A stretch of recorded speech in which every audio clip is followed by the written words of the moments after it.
Netcasts you love. From people you trust. This is Twit. Let's talk about high-res music. I want to review something that I got from my friend Neil Young. Maybe you remember the Kickstarter for the Pono player. Neil Young, the rock and roll star, has been talking about this for at least a couple of years. I saw him on Letterman more than a year ago talking about his idea that people aren't getting all the music that they should be. He says, you're not hearing what we're making. He wanted people to have the experience of the music the same way a musician might have the experience of the music. And to do that requires a number of things. First of all, you got to get rid of the MP3 and the AAC, the highly compressed, digitally compressed music, and start moving to a format that's closer to the original masters, in some case identical to the original masters. So I'll call them high res. Sometimes they're called high def. These are tracks that are often distributed at a higher quality even than a CD quality. I'll talk a little bit about that in a second. But then you have to have hardware that can play it back. And your Mac, your Windows machine generally can't. They need specialized playback hardware, digital to analog converters that can handle the high-resolution files and play them back. And then, of course, the last step in the chain is something really good to reproduce it. You're not going to play it back through your little computer speakers. You either need a great stereo system or a great pair of headphones. The world is changing. A lot of us have been listening to iPods on kind of, let's face it, not the greatest headphones for almost 20 years now, 10, 13 years since the iPod came out. And just in time, here comes the Pono player. So as soon as I heard Neil talking about this for a long time, as soon as the Kickstarter project went up, I pledged $400. That's what it costs to be an early adopter. It's actually what it still costs to get a Pono player. Finally, they're starting to come out. They're starting to ship. In fact, you could even go to ponomusic.com and order one for yourself. They come in aluminum, yellow, seems to be the only color right now. And again, you'll be pre-ordering for early next year to get your Pono player. What is the Pono player, and why is it so strangely shaped? Well, for one thing, they are putting high-quality circuitry in here. They're using high-quality digital to analog converters, DACs, very high-quality headphone amps. So this by itself reproduces high-resolution music as accurately as possible. You'll have to go out and get a good pair of headphones. It doesn't come with a headphone. It does come with music. Every Pono player comes with one Neil Young song, and depending on which one you bought, if you bought it on Kickstarter, you may get other stuff. He signed up many, many musicians to put their albums on the Pono player. In fact, the music community, I think, has really been embracing this idea of high-res music. This is a Neil Young signature edition. You can see it says, it's got his signature, and it says limited edition, 251 of 500 players. Truth is, I'm not sure that's such a great deal because you can see that the fit and finish are a little bit rough. These are obviously the first Ponos out of the market, out of the factory. The Pono player itself has a touch LCD screen that you can use to select songs. It will import music. It won't work with iTunes. You will have to install the Pono Music World app, which is available for free for Pono owners on the site ponomusic.com, and then synchronize. Synchronization is fairly slow. This is a USB 2.0 device, and these are really big files. And yes, of course, it'll play your MP3s and your AAC backs, but it's mostly designed for high-res files recorded in the Apple lossless format or FLAC, which is the kind of open source format that I use and I think is probably the best choice. Not for quality, but just for compatibility going forward. So I've put a number of albums on here. You see the album art is carried along. Some of these tracks I purchased from Pono Music. Most of them I purchased from other outlets, hdtracks.com. I also, Bowers & Wilkins, the English stereo speaker company, also has something they call the Society of Music. That's where Peter Gabriel has been selecting songs. This is one of the great albums of all time, Peter Gabriel's So. And they're using the remastered edition, and then these are, as far as I know, the original master recordings. Most albums these days are recorded digitally using a PCM, uncompressed PCM format, and generally are recorded, let me explain first that a CD, when you get a CD, it's the recording technology used samples the sound 44,100 times per second, 44.1 kilohertz, and each sample is 16 bits. But when they record these albums, they record them at a higher resolution. This album, for instance, was recorded at 24-bit samples and 48,000 samples a second. The highest resolution this will play, and the highest resolution I've ever seen, is 192,000 samples per second at 24-bit. In fact, many of these albums are recorded that way. This is Michael Jackson's Thriller. So the ability to listen to what is essentially a master recording is really exciting. You'll also find some other differences. For instance, generally, the audio compression is less on these. Now, the use of the term compression can be confusing. There's two kinds of compression. There's the digital compression that makes a file smaller, MP3 or AAC.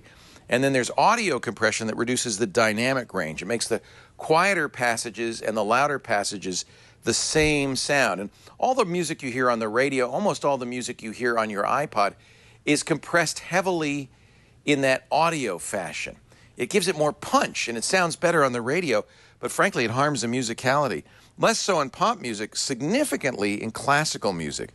When you listen to a symphony by Bruckner or Stravinsky's Rite of Spring, Rite of Spring begins with a single bassoon playing in a whole orchestra, and then ends with the entire orchestra playing at almost top volume.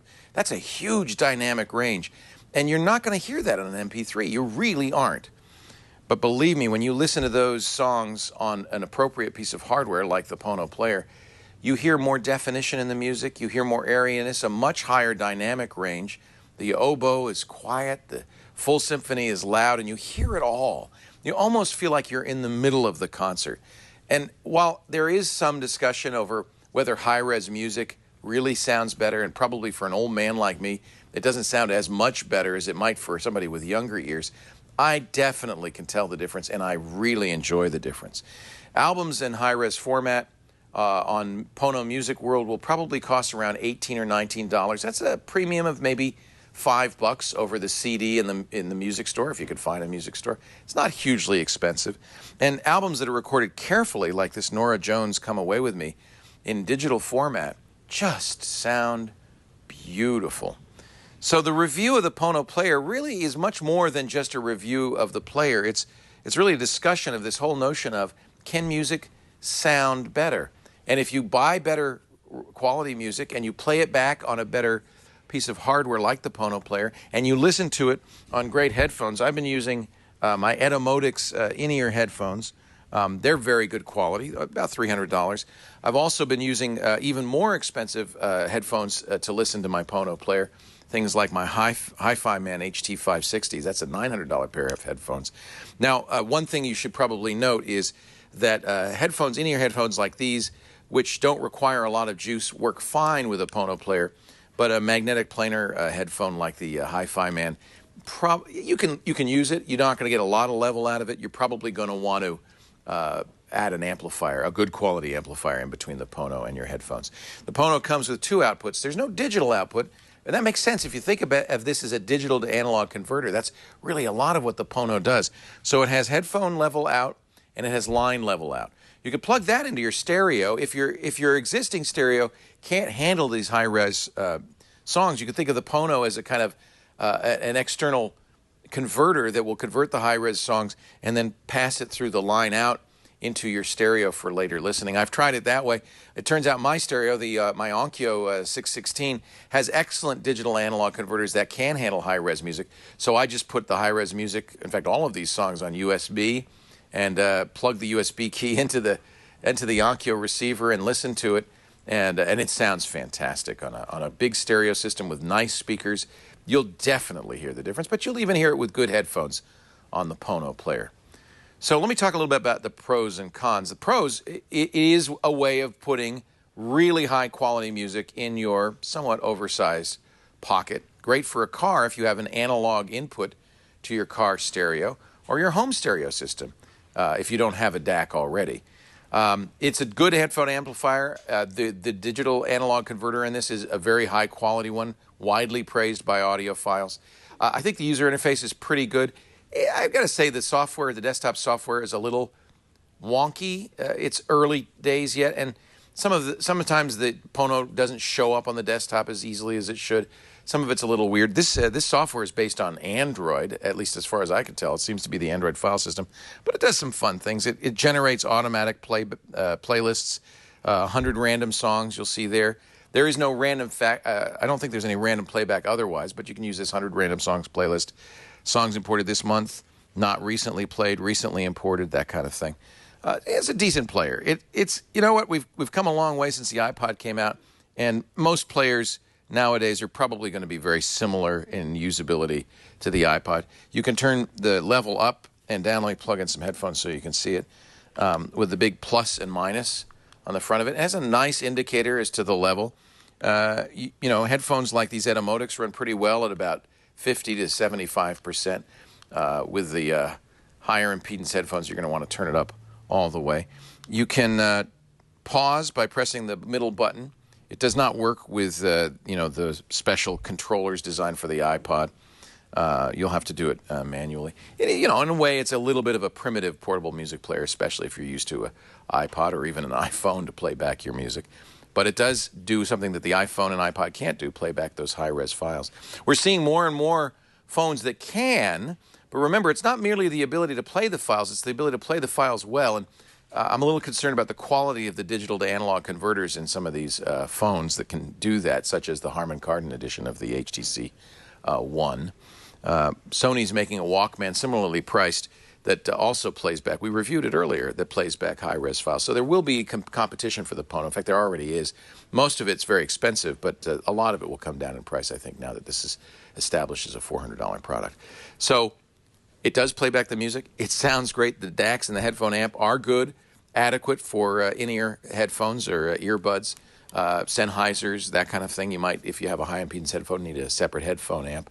The cons, it's very expensive, $400, and you may already have this kind of capability in your stereo system, in your phone, or in another portable player. So there are other choices in that regard.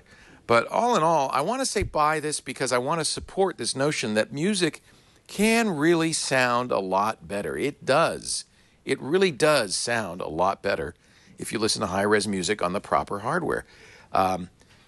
You shouldn't buy it unless you can hear the difference, so I encourage you to listen before you buy if you can. If you can find somebody with some high-res music and some good playback equipment, see if you could tell the difference. A lot of people probably can't. On the other hand, it's also a learned ability. I believe that we've all gotten used to the junky sound of MP3s, and in fact, I couldn't really tell the difference until I actually sat down and started to pay attention, got some instruction from people as to what to listen to, and as you start, it's like drinking good wine. As you start to listen to better and better music, you're suddenly a little more aware of what you're looking for and of the difference. And I think there really is a difference, and it really is worth going for. So I'm going to say buy this if you don't already have a way to play high-res music back. I'm excited about the future of music. I think we may look back in a few years, now that there's plenty of storage, hard drive space isn't limited, bandwidth is for the most part pretty high. We don't need to compress these songs as highly as we did with MP3 and AAC. We could start to listen to uncompressed music, which sounds a lot better, and maybe even for some of us, uncompressed high-res music, which sounds about as good as it gets. So I have a feeling we may look back in time and say, yeah, that MP3 era, that was a terrible time, wasn't it? Anyway, I think a buy for the Pono player, and I thank Neil Young for making the effort to bring this product to market and getting us all to think about the music we listen to.